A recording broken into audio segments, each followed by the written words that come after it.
প্রথমে এই গাছটি ভালো করে চেনার চেষ্টা করুন। এটি একটি সরু এবং লতানো জাতীয় উদ্ভিদ। এই গাছের পাতাগুলি কাণ্ডের দুদিকে হয়ে থাকে, তবে পাতার আকার সব কিন্তু সমান নয়। কিছুটা ডিম্বাকৃতির অথবা লম্বা এবং আগার দিকটা মোটা হয়ে থাকে। গাছের কিছু পাতা 1 থেকে 1.5 ইঞ্চি পর্যন্ত লম্বা এবং চৌড়া হয়ে থাকে। প্রাকৃতিক কারণে একই গাছের মধ্যে কয়েকটি পাতা 4 ইঞ্চি পর্যন্ত লম্বা এবং 6 ইঞ্চি পর্যন্ত চৌড়া হয়ে থাকে। এই গাছের বোঁটা থাকে খুবই ছোট ছোট। এই গাছের ফুলের বাইরের দিকে রং হয় সবুজ এবং ভিতরের দিকে রং হয় বেগুনি। পুষ্পনল ছোট আকারের, গুঁটি 4 থেকে 5 ইঞ্চি পর্যন্ত লম্বা হয়। এই গাছের বীজগুলি ছোট ছোট সাইজের এবং চ্যাপ্টা হয়। এই গাছের বীজের রং কালো বর্ণের। গাছের পাতার মাঝ বরাবর সাদা সাদা দাগ থাকে। এই গাছের মূল অর্থাৎ শিকড় থেকে এক ধরনের সুগন্ধ বের হয়। এই গাছের মূলটি অর্থাৎ শিকড়টি অনেক মোটা এবং কাঠের মতন শক্ত হয়। বর্ষাকালে এই গাছে ফুল ফোটে এবং শীতকালের শুরুতেই ফল ধরতে শুরু করে। এই গাছের শিকড় ক্রমশ সরু হয়ে মাটির অনেক গভীর পর্যন্ত চলে যায় এবং তা কোথায় শেষ হয়েছে মাটি খুঁড়ে অনেক খোঁজাখুঁজি করলেও তার শেষ দেখা মেলে না।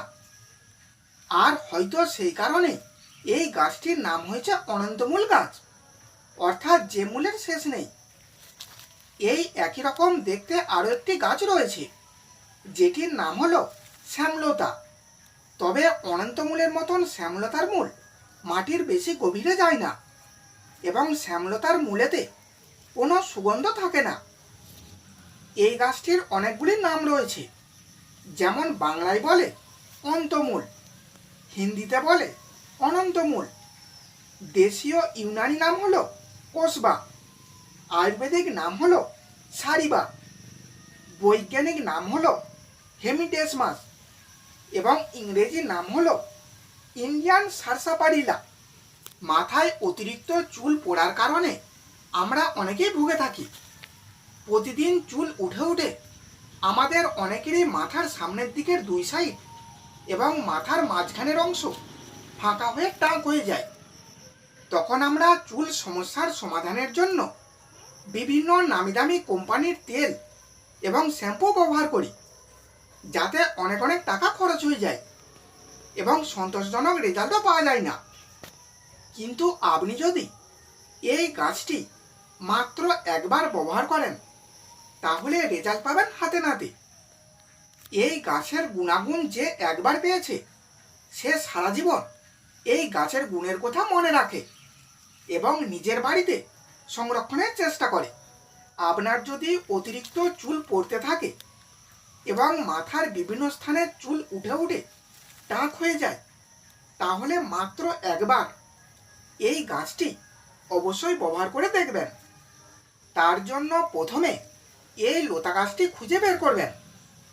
তারপর এই গাছের মূলটি অর্থাৎ শিকড়টি তুলে নিয়ে ভালো করে পরিষ্কার করে ধুয়ে নেবেন। তারপর শিকড়টি থেতো করে 5 চামচ জলের সাথে মিশিয়ে নেবেন। তারপর মাথার যে যে জায়গাগুলিতে চুল উঠে উঠে টাক হয়ে গেছে, সেই জায়গাগুলিতে ওই শিকড় মিশ্রিত জল দিয়ে ঘষতে থাকবেন। এইভাবে সারা দিনেতে 2 থেকে 3 বার করে ওই জলটি মাথায় লাগাবেন মাত্র 7 দিন। আশা করি খুব শীঘ্রই টাক মাথায় নতুন চুলের দেখা পাবেন। তাহলে এই পর্যন্ত ছিল আজকের বিষয়। ভিডিওটি এখানেই শেষ করছি।